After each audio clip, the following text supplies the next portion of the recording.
Commander Vex-Thrane adjusted his 4 eyes, each blinking independently as he observed the primitive blue planet spinning lazily below his warship.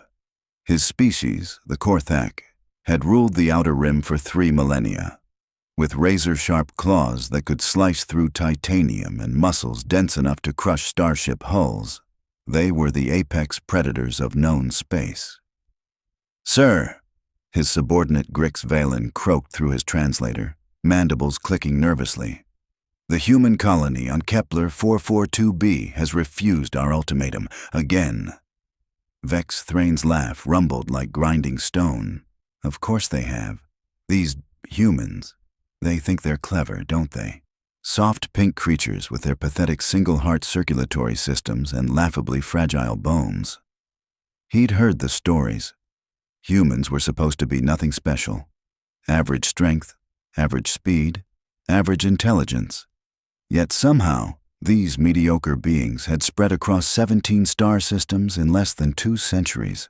It was irritating. "Shall we begin the bombardment, Commander?" Grix Valen asked, his 6 arms already reaching for the weapons console. "No." Vex-Thrane's tail swished thoughtfully. "I have a better idea. These humans claim to be protectors, yes? Always babbling about their precious children and families? Intelligence reports suggest they have an unusual attachment to their offspring, sir." "Perfect." Vex-Thrane's predatory grin revealed 3 rows of serrated teeth. "Then let's give them a test. A real test." Within the hour, the Korthak mothership had deployed its most devastating biological weapon, a breeding pair of Shadowmaw cubs. These weren't just any predators. They were genetically engineered killing machines. Each cub, despite being barely 6 months old, possessed the hunting instincts of 1,000 apex predators and the intelligence of a military strategist.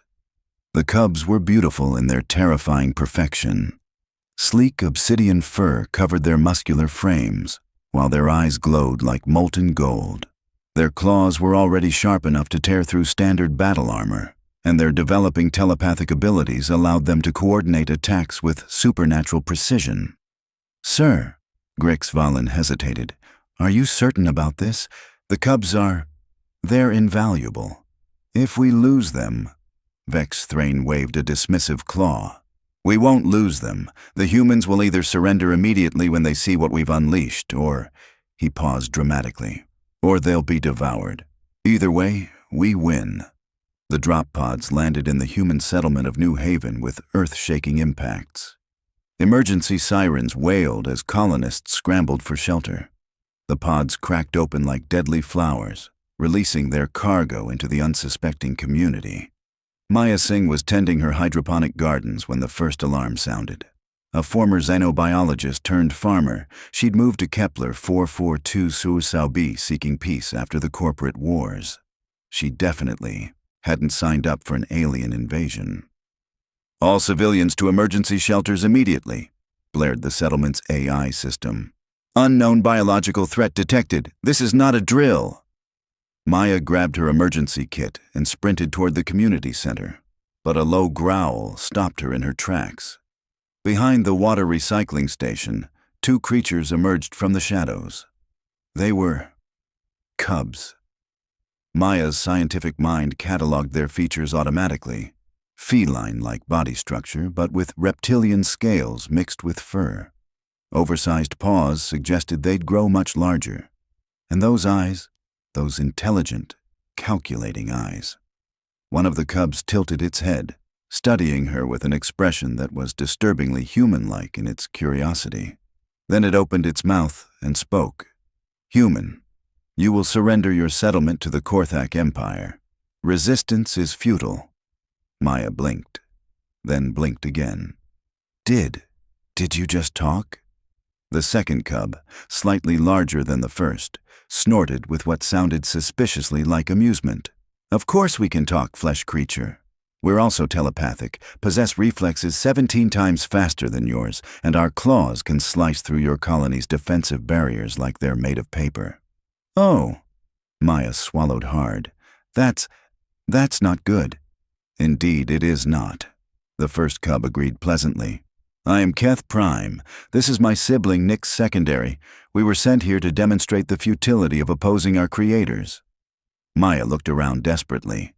The streets were empty, everyone having reached the shelters. Except her. Because apparently she had the survival instincts of a particularly optimistic lemming.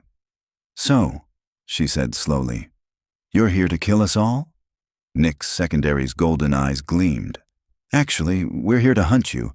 It's more sporting that way. Right. Maya nodded as if this made perfect sense.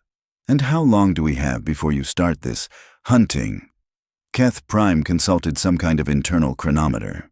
Standard protocol allows for a 60-minute grace period. Gives the prey time to panic properly. Our creators find terror enhances the flavor. Maya felt her stomach drop. Flavor? Oh, yes. Nyx Secondary grinned, revealing needle-sharp teeth. We're going to eat you. From his command deck, Vex-Thrane watched the scene unfold with satisfaction. The human settlement's communication arrays were already buzzing with panicked transmissions. Soon they'd be begging for mercy. Sir, Grix Valen reported, the cubs have made contact. Initial intimidation phase appears successful. Excellent. How long do you estimate before complete surrender? Given human psychological profiles, perhaps 6 hours, 8 at most. Vex-Thrane nodded approvingly.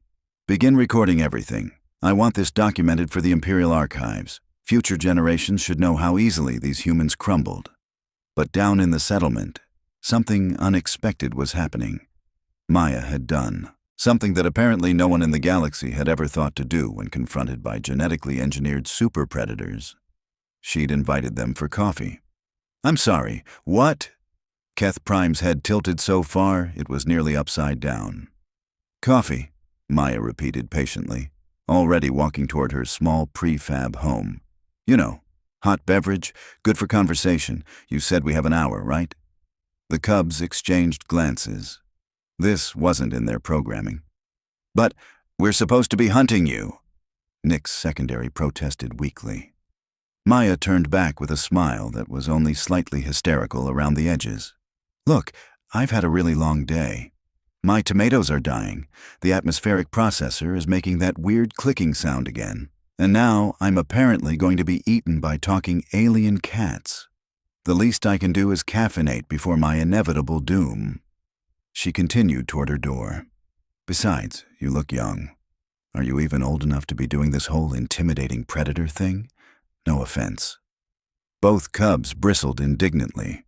We are highly trained killing machines, Keth Prime snarled.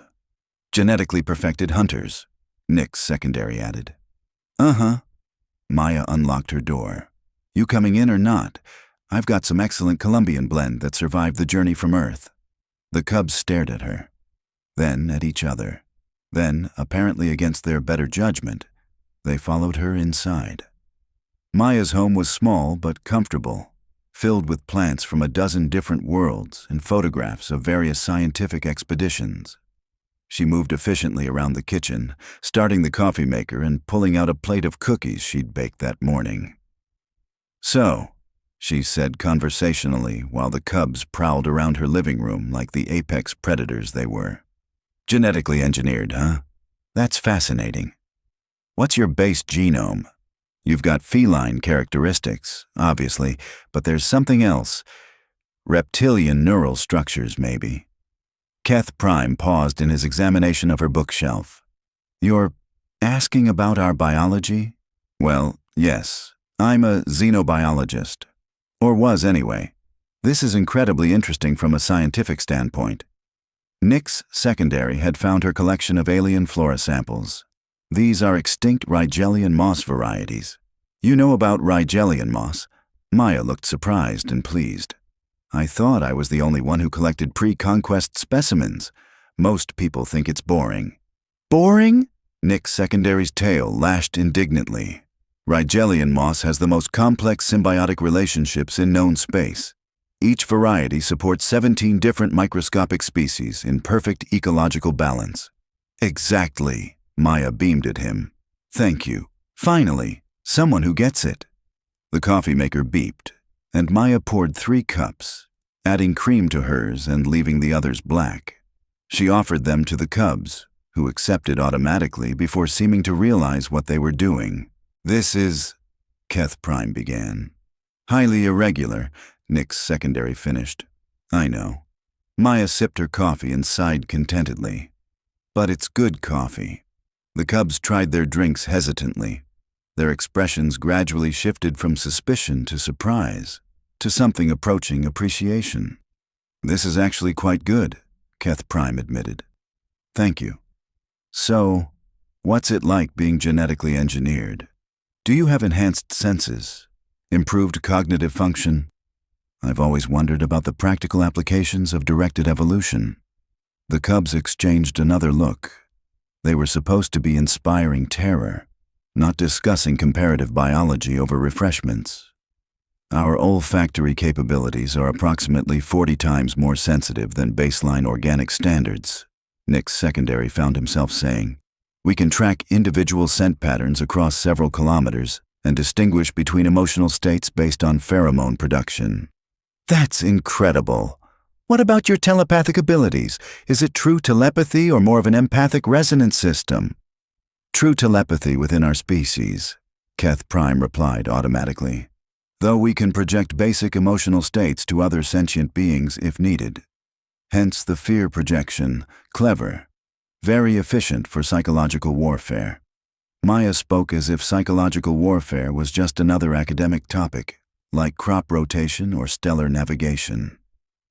The cubs were finding this deeply unsettling. "You're not afraid of us," Nick's secondary observed. Maya considered this. "Oh, I'm terrified. You're clearly capable of tearing me apart without breaking a sweat. But fear doesn't change facts, does it? You're still fascinating creatures regardless of why you're here." "We're here to kill you," Keth Prime reminded her, though his tone lacked conviction. "Yes, you mentioned that." Maya refilled their coffee cups. "After the hour is up, I assume. Tell me, have you actually killed anyone before?" The cubs fell silent. "Ah." Maya nodded understandingly. "First mission? We are perfectly capable of," Nick's secondary began hotly. "Oh, I'm sure you are. I'm not questioning your abilities. It's just, well, there's usually a difference between capability and experience, isn't there?" From orbit, Vex-Thrane was growing impatient. "What are they doing?" he growled at the tactical display. "Why aren't there screams? Where's the panic?" Vex-Thrane manipulated the surveillance controls, zooming in on Maya's house. "Sir, they appear to be having a social gathering." "A what?" "The human appears to have served them beverages. They're talking." Vex-Thrane's 4 eyes bulged. "Talking? They're supposed to be hunting, not socializing?" "Perhaps it's some kind of interrogation technique," Vex-Thrane suggested hopefully. On the screen, Maya was showing the cubs her collection of xenobotanical specimens, explaining the evolutionary adaptations of each species with obvious enthusiasm. Both cubs were listening intently, occasionally asking questions or offering their own observations. "Sir," Vex-Thrane continued nervously, "should we intervene?" Vex-Thrane's claws drummed against his command chair. This is clearly some kind of human psychological warfare. They're trying to confuse the cubs with friendliness." He spat the word like it tasted bad. "It won't work. Nothing can overcome their predatory instincts." But down in the settlement, something unprecedented was happening. The cubs were laughing. It started when Maya told them about the time she'd accidentally crossbred 2 incompatible plant species and ended up with flowers that sang opera when they bloomed. Keth Prime had choked on his coffee, and Nick's secondary had made a sound that could only be described as a giggle. "You're making that up," Keth Prime accused, but his golden eyes were bright with amusement. "I swear on my grandmother's grave, they performed the entire first act of Carmen before the Agricultural Committee made me destroy them. Apparently, sentient plants violate 17 different colonial regulations." The cubs were still chuckling when Maya's neighbor, Tom Rodriguez, burst through the door. "Maya, thank God you're alive. I saw the creatures enter your... Oh. He stopped short, staring at the two apex predators sitting at Maya's kitchen table with coffee cups in their claws. Tom, meet Keth Prime and Nick's secondary, Maya said calmly. They're genetically engineered killing machines sent to terrorize us into surrender. Would you like some coffee? Tom looked at Maya, then at the cubs, then back at Maya. Are you having a breakdown? Possibly, Maya admitted, but the coffee's still good. Nick's secondary cleared his throat politely. We are indeed here to hunt your species. However, Maya has been... Educational, Tom repeated slowly. She knows about rye jelly and moss, Keth Prime added, as if this explained everything. Tom sat down heavily in the remaining chair. I think I need that coffee. As Maya busied herself with another cup, Tom studied the cubs. So, you're really here to kill us? That was the plan, Nick's secondary confirmed. But now you're having coffee instead. Yes. With Maya? Correct. Tom nodded thoughtfully. This is the weirdest Tuesday I've ever had. It's Wednesday, Maya called from the kitchen. See? Even weirder. The cubs were beginning to relax despite themselves. Tom turned out to be a former military engineer with extensive knowledge of defensive systems and tactical analysis. Soon, all four of them were engaged in a spirited discussion about the theoretical applications of telepathic coordination in combat scenarios. You see, Tom was explaining, sketching diagrams on Maya's tablet. Most species rely on verbal or electronic communication during engagements. But with instantaneous mental coordination, you could execute complex maneuvers that would be impossible otherwise. Exactly. Keth Prime agreed enthusiastically. Our creators designed us to function as a perfect hunting pair. Every movement, every strategy, perfectly synchronized. That's incredible tactical advantage, Tom said admiringly. No wonder the Korthak are such effective conquerors. The cubs preened a little at the compliment. It felt nice to have their abilities appreciated rather than feared. Maya set down Tom's coffee and joined the conversation. What I don't understand is why they sent you two specifically. I mean, no offense, but you're children, aren't you? The cubs bristled slightly. We are fully capable warriors, Nick's secondary protested. Oh, I'm sure you are. But you're still young. How old are you anyway? 6 months, 4 days, and roughly 16 hours, Keth Prime replied with precision. Maya and Tom exchanged glances. 6 months, Maya repeated gently. And they sent you here alone to terrorize an entire settlement? We are not alone. We have each other, Nick's secondary said. But something in his tone had shifted. Of course you do. But still, that seems like a lot of responsibility for someone so young. For the first time since landing, the cubs looked uncertain. Our creators have complete confidence in our abilities, Keth Prime said, but he sounded like he was trying to convince himself as much as them. I'm sure they do, Tom said quietly. But that doesn't mean it's fair to you. The cubs fell silent, golden eyes thoughtful. Maya checked the time. Speaking of which, your hour is almost up. Are you going to start hunting us now? Keth Prime and Nick's secondary looked at each other, then at their new friends, then at their barely touched cookies. Keth Prime began. We should, Nick's secondary added. Neither of them moved. From orbit, Vex-Thrane was having what could charitably be called a breakdown. What do you mean they're still talking? He roared at the tactical display. Sir, they appear to be bonding, Grix-Valen offered weakly. The cubs haven't shown any aggressive behavior in over 47 minutes. This is impossible. They're killing machines, genetically perfected predators. They don't bond with prey. Perhaps the humans are using some kind of psychic manipulation? Vex-Thrane considered this. Humans were supposedly primitive, but they'd surprised everyone with their rapid expansion across the galaxy. Maybe they had hidden capabilities. Increased surveillance. I want to know what kind of mind control they're using, but there was no mind control. No psychic manipulation, no advanced technology, Just coffee, cookies, and the radical concept of treating two frightened children like people instead of monsters. The cubs were still sitting at Maya's table when the settlement's emergency broadcast crackled to life. All residents remain in emergency shelters. Hostile biological entities still at large. Military response teams are en route. Nick's secondary's ears flattened against his skull. Military response teams? Standard procedure, Tom explained gently. When there's a threat, they send soldiers to deal with it. Deal with it how? Keth Prime asked, though his tone suggested he already knew. Maya and Tom exchanged another look. Probably with very large guns, Maya said honestly. The cubs absorbed this information in silence.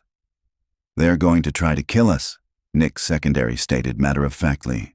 Probably, Tom confirmed, even though we haven't actually hurt anyone. They don't know that, Maya pointed out. From their perspective, you're still dangerous unknowns. We are dangerous, Keth Prime said quietly. That's what we were made for. Maybe, Maya agreed. But that's not all you are, is it? Before either cub could answer, the sound of approaching aircraft filled the air. Military transports, by the sound of them, moving fast. The cubs tensed, their predatory instincts finally kicking in. But instead of aggression, what Maya saw in their golden eyes was fear. They're just children, she whispered to Tom. Dangerous children, Tom reminded her, but his voice was gentle. Maya stood up abruptly. I have an idea. Maya, Tom warned, recognizing her tone. What are you thinking? Something probably stupid, she admitted. But maybe there's a third option here. The cubs watched her with growing curiosity as she moved to her communication console. Maya, Keth Prime said slowly, what are you doing? She turned back to them with a smile that was equal parts determined and terrified. Something your creators probably didn't plan for, she said. I'm going to try to save your lives. And with that, she opened a direct channel to the approaching military forces. The stage was set for a confrontation that would change everything the galaxy thought it knew about humans, predators, and the power of choosing compassion over fear. The communication crackled to life as Maya's voice cut through the military frequency. This is Dr. Maya Singh, Settlement Identification 7 Alpha 9. I need to speak with your commanding officer immediately. A gruff male voice responded. Ma'am, this is Colonel Jake Morrison. You need to evacuate the area immediately. We have confirmed hostile biologicals in your sector. Maya glanced at Keth Prime and Nick's secondary, who were listening intently, their enhanced hearing picking up every word despite the low volume. Colonel Morrison, I'm currently with the hostile biologicals you're referring to. We're having a very civilized conversation, and I'd like to keep it that way. Dead silence filled the channel. Ma'am, Morrison's voice returned, tight with confusion. Did you just say you're with the creatures? That's correct. Their names are Keth Prime and Nick's secondary. They're approximately 6 months old, and they make excellent conversation partners. They also happen to be genetically engineered weapons sent by something called the Korthak Empire. Tom buried his face in his hands. Maya, what are you doing? She held up a finger for silence. Colonel, I need you to hold your position. Don't engage. I repeat, do not engage. Dr. Singh, I appreciate your concern, but we have protocols. Your protocols are about to get everyone killed, Maya interrupted sharply, including 2 children who didn't ask to be turned into weapons. Up in orbit, Vex-Thrane was experiencing what his species would later classify as a complete cognitive breakdown.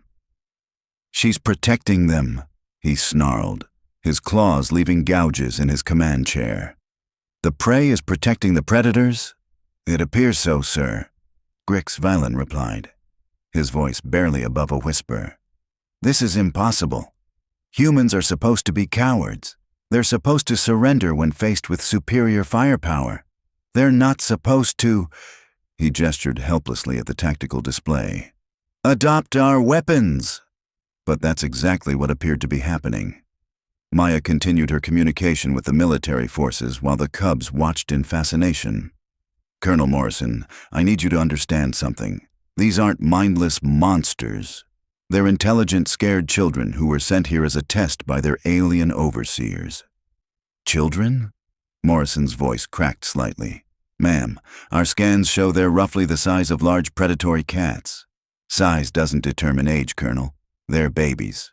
Powerful, dangerous babies, but babies nonetheless. Keth Prime shifted uncomfortably. We are not babies, he muttered indignantly. You're 6 months old, Tom pointed out gently. In human terms, that makes you toddlers. Deadly toddlers with telepathic abilities and molecular-level claws, Maya added into the comm. But toddlers all the same. From the approaching aircraft, Colonel Morrison found himself in the strangest tactical situation of his 30-year military career. Standard protocols said to neutralize the threat immediately. But if the threat consisted of alien children, Dr. Singh, he said carefully, what exactly are you proposing? Maya took a deep breath. I'm proposing we show the Korthak Empire what humans do when someone abandons children on our doorstep. We take care of them. The silence that followed was profound. Finally, Nick's secondary spoke up, his voice barely audible. You would take care of us? Maya turned to him with a gentle smile. Of course we would. That's what you do with kids who need help. But we were sent to kill you, Keth Prime protested weakly. And instead you've been drinking coffee and discussing xenobiology, Maya replied. I'd say you're doing a terrible job at this whole killing thing. Tom snorted with laughter. Worst predators ever. Despite everything, both cubs found themselves smiling. The moment was interrupted by the roar of engines as 3 military transports settled into landing positions around Maya's home. Through the windows they could see soldiers deploying in tactical formation, weapons trained on the building. Maya, Tom said quietly, this could go very wrong, very quickly. She nodded, still maintaining her connection with Colonel Morrison. Colonel, my friends here have enhanced senses. They can hear your soldiers' heartbeats from inside this building. If you want this to end peacefully, I need you to order your people to lower their weapons. Ma'am, that's not… Colonel Morrison, Maya's voice took on steel. These children have been conditioned to view aggressive postures as threats requiring immediate response. Your soldiers are currently pointing high-energy weapons at what their instincts classify as their offspring. How do you think that's going to end? Morrison cursed under his breath. All units, weapons to low ready. Do not aim directly at the structure. Repeat, weapons to low ready. Through the tactical displays in his helmet, Morrison could see his soldiers reluctantly lowering their rifle barrels. This went against every bit of training they'd ever received. Thank you, Maya said, relief evident in her voice. Now, would you be willing to meet them, face to face? Ma'am, they need to see that humans aren't their enemies, and you need to see that they're not ours.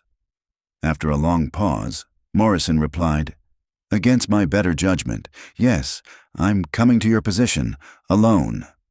His sergeant immediately protested over the squad channel, but Morrison cut him off. If Dr. Singh wanted us dead, those things would have killed us already. I'm going in. 5 minutes later, there was a polite knock on Maya's door. She opened it to reveal Colonel Morrison, a weathered man in his 50s with kind eyes and the bearing of someone who'd seen too much combat. He looked past Maya to the cubs, who were standing protectively close to Tom. So, Morrison said calmly, you must be Keth Prime and Nick's secondary. The cubs exchanged surprised glances. They'd expected aggression, fear, or at least tactical analysis. They hadn't expected a polite introduction. You know our names, Keth Prime observed. Dr. Singh mentioned them.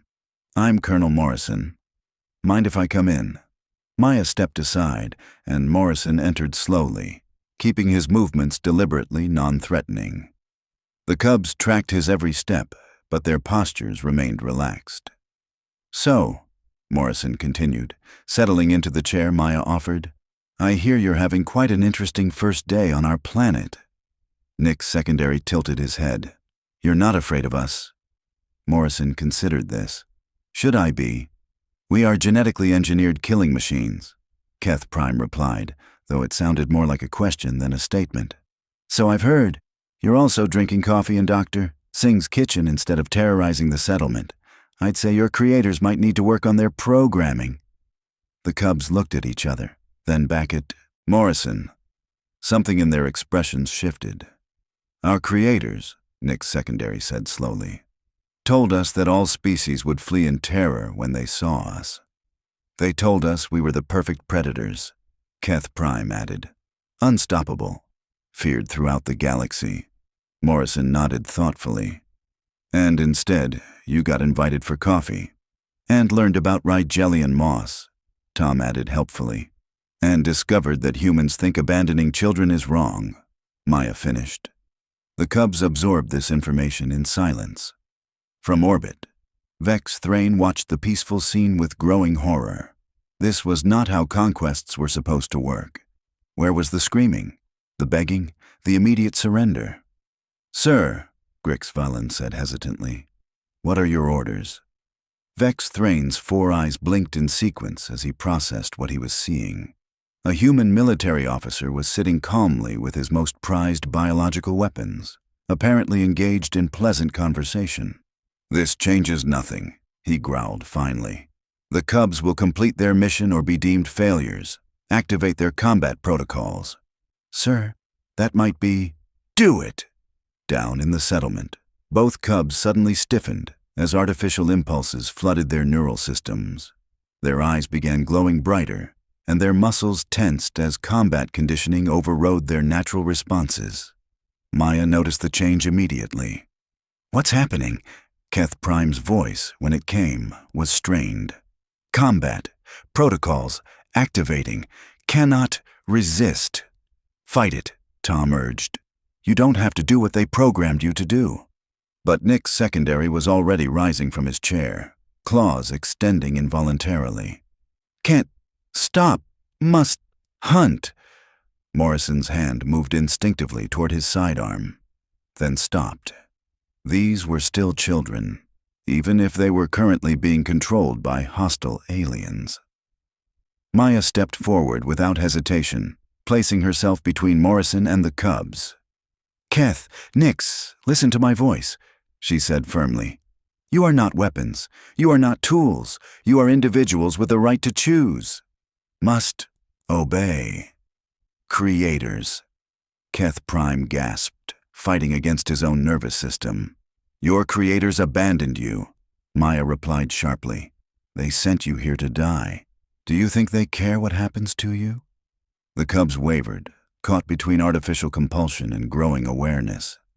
Morrison, demonstrating either tremendous courage or spectacular stupidity, slowly removed his sidearm and placed it on Maya's coffee table. I'm unarmed, he announced calmly. If you're going to kill me, you'll have to do it while looking me in the eyes. The simple gesture broke something fundamental in the cubs' programming. Here was a potential enemy, voluntarily making himself vulnerable, trusting them to choose correctly. We ... Nick's secondary's voice cracked. We don't want to kill anyone. Then don't, Maya said simply. Choose not to. But the protocols are not more important than your own decisions, Tom interrupted. You're not slaves to your programming. The cubs looked at each other, then at the humans who had shown them nothing but kindness and respect. Slowly, deliberately, they retracted their claws and sat back down. We choose not to hunt, Keth Prime announced, his voice strong and clear. From orbit, Vex-Thrane watched his perfect weapons commit the ultimate act of rebellion. They chose compassion over conditioning. Impossible, he roared. Override their free will, force compliance. Sir, Grix-Valen said quietly, the cubs have somehow severed the control links. They're no longer responding to our commands. Vex-Thrane stared at the tactical display, unable to comprehend what he was seeing.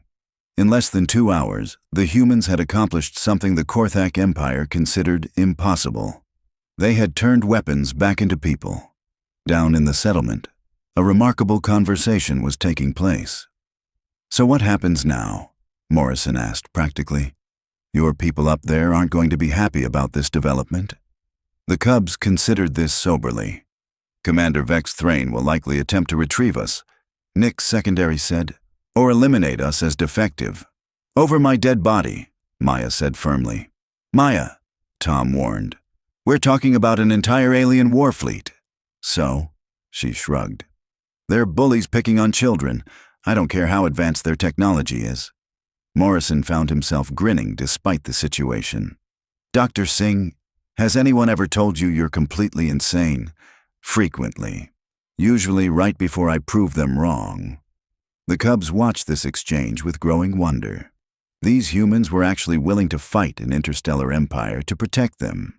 The concept was so alien to their understanding that their enhanced intellects struggled to process it.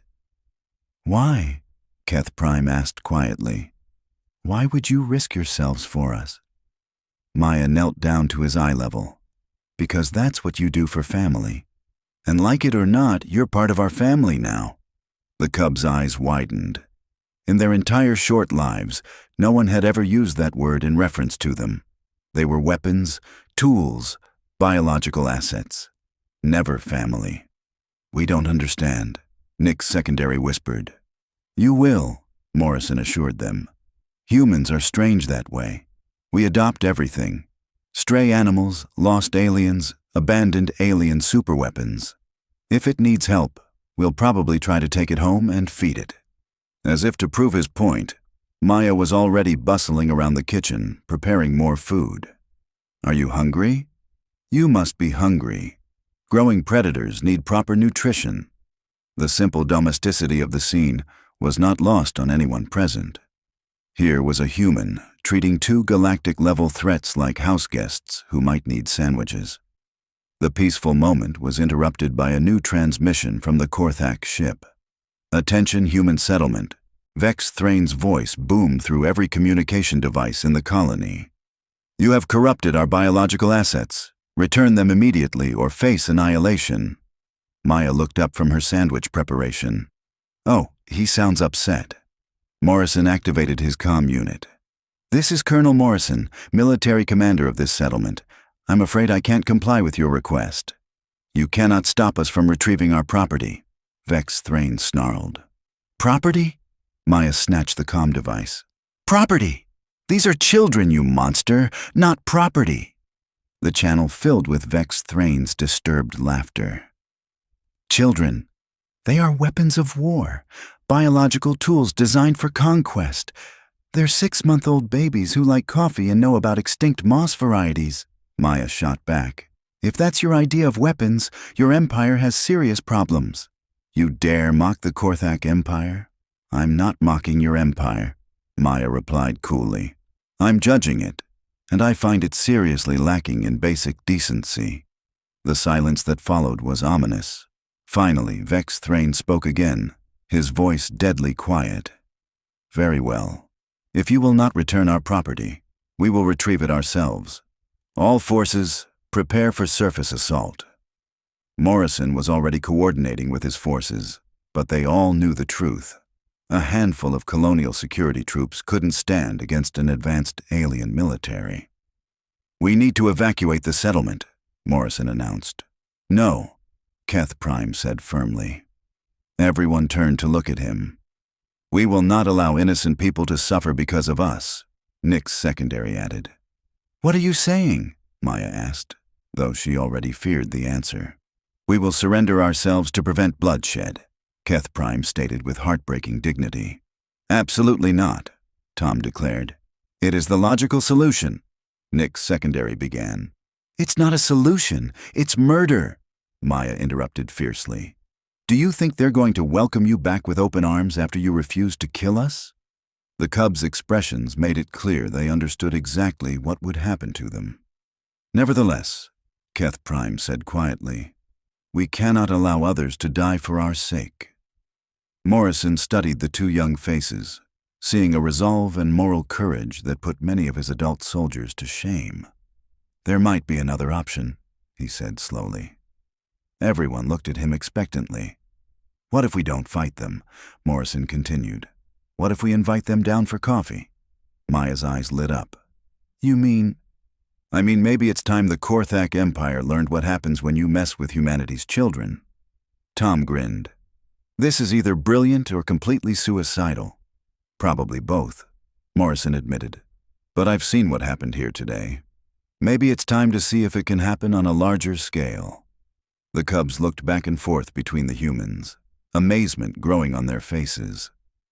You would risk everything, Nick's secondary said, wonderingly. For us? Kid, Morrison said with a warm smile, you obviously don't know much about humans. We specialize in impossible causes and hopeless fights. It's kind of our thing. Maya activated the settlement's main communication array, broadcasting on all frequencies. Commander Vex-Thrane, this is Dr. Maya Singh. I have a counter-proposal for you. You are in no position to make proposals, human. Actually, I think I am. You see, your biological assets have something to tell you. She gestured to the cubs, who approached the microphone hesitantly. Commander, Keth Prime said clearly, we formally request to remain with the humans. That is not your decision to make. With respect, sir, Nick's secondary added, we believe it is. We choose to stay with our new family. The word family seemed to hit Vex-Thrane like a physical blow. You are weapons. You do not have families. We do now, both cubs said simultaneously. Maya stepped back to the microphone. Commander, you sent 2 children to terrorize us, and instead we adopted them. If you want them back, you're going to have to come through all of us. Dr. Singh, Morrison added, is speaking for the entire settlement. We stand with Keth Prime and Nick's secondary. What followed was perhaps the strangest moment in interstellar diplomatic history. An entire human colony formally adopting 2 alien superweapons and declaring their intent to protect them against their creators. Vex-Thrane found himself facing a situation that had never appeared in any military manual. An enemy that responded to aggression with adoption. This is madness, he transmitted. No, Maya replied calmly. This is humanity. And if you hurt our kids, we'll show you exactly what that means. The threat in her voice was unmistakable, and somehow more intimidating than any military posturing could have been. In his command center, Vex-Thrane realized that his perfect conquest had become something unprecedented. A complete moral defeat. The humans hadn't surrendered to superior firepower. They hadn't been terrorized by his ultimate weapons. Instead, they had demonstrated a form of strength that the Korthak Empire had never encountered.